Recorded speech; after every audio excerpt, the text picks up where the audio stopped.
From the start of the semester, I've been a big proponent of testing your scripts.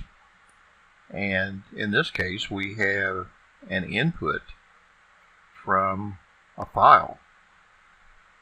Now, previously, when we were looking at user input from the keyboard, we picked out values and entered them manually and then verified what the program or script really did.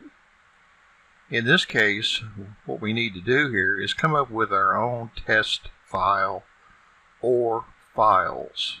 Now I think in this case we're probably going to need files. So here's what we need to do. Looking at the large file,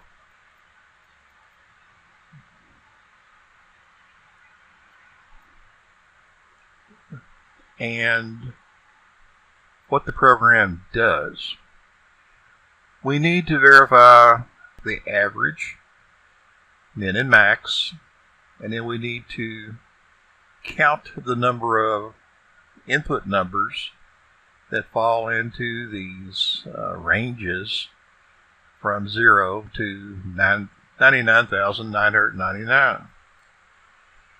So what I would recommend here is pick a subset, or you can actually make up your own numbers for this, and run your program or your script with a smaller file to test out if it's working properly.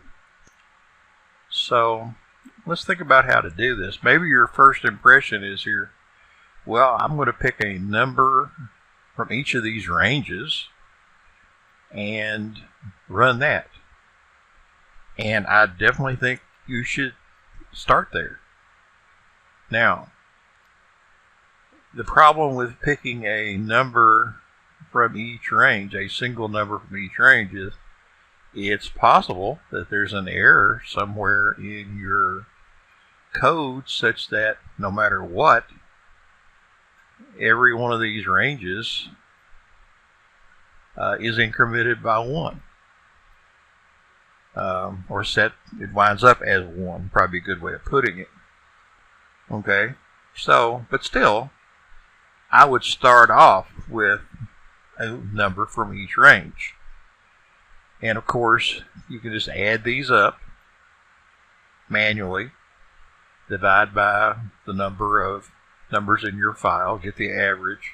You just look at these, look at your input numbers, and you can see what's going to be the min or the max. So you can verify all that easily. So you could start off with a file like that. Now,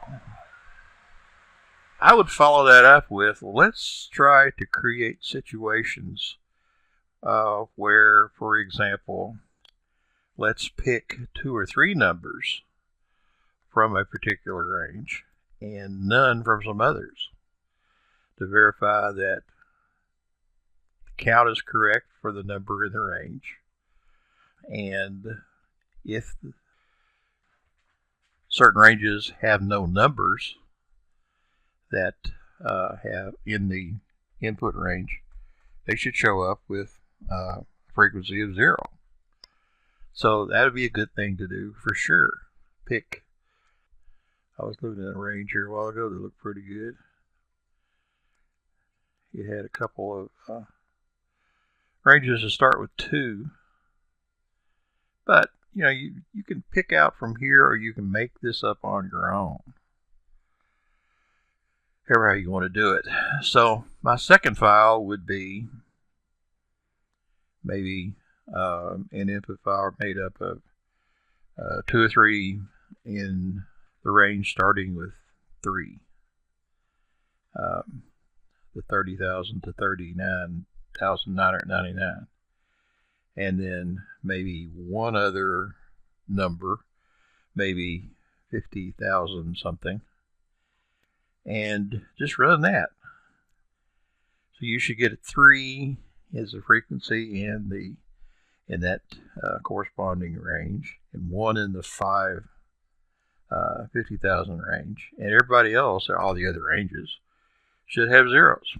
So, for the second pass, first pass you verified min, max, and the fact that a number matched every range. So now you're looking at, well, do multiple numbers actually, are they handled properly too into a particular range? And what if there's no number in a range? Is it showing up as 0? So I would certainly do those two options. And right at the moment, I can't think of any. I'll tell you what could be interesting is just feed it in several numbers that are all zeros. That would be interesting to see what it does. So play around with that. So I think you need at least 2 test files. And of course, you're going to name your test file something other than large file of numbers. And that means that your program, your script here, you're going to have to change the name of the file that you're reading from when you're doing your testing. And that's not a big deal. From the book, hopefully you arrived at an understanding of where you need to put this file so it can be found. And you have to be careful here. Let's see. Let's go back here quickly and look at